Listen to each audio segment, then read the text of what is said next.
దేవునికి మహిమ కలుగునగాక. ఆయన అంటున్నాడు, నేనే దేవుడను, నేనే దేవుడను, నేను తప్ప వేరొక దేవుడు నీకు ఉండకూడదు, నేను తప్ప వేరొక దేవుడు నీకు ఉండకూడదు.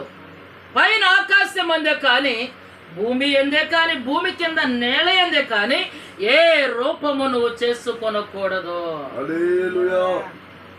కదండి. సూర్యుడు రాగానే దొన పెట్టేస్తాం, లైట్ లేగానే ముద్దులు పెట్టేస్తాం, ఎవరిని ఎదురు వస్తే ప్రేరణ ఆపేస్తాం, ఎవరిని చేస్తే రకరకాలమైన ఆచారాలు.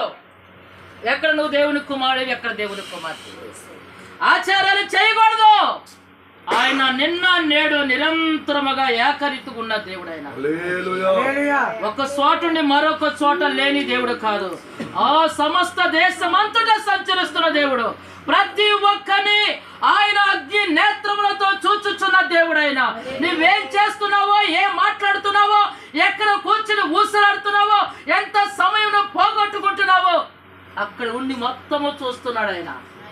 నన్ను ఎవరు చూస్తారు అనుకోబాక, నన్ను ఎవరో చూస్తలేదు. 24 గంటలు ఇస్తే నువ్వు కనీసం 10 నిమిషాలు ప్రభు సన్నిధిలో ఉండవు. అయ్యా, రాత్రంతా కాచి కాపాడేవు, ఈ ఉదయకాల సమయంలో నన్ను లేపినందుకు, మళ్ళా నా బంధువులతో ఉంచినందుకు మీకు స్తోత్రాలని కనీసం ఇంత మాట కూడా ప్రభుకు చెప్పలేవు.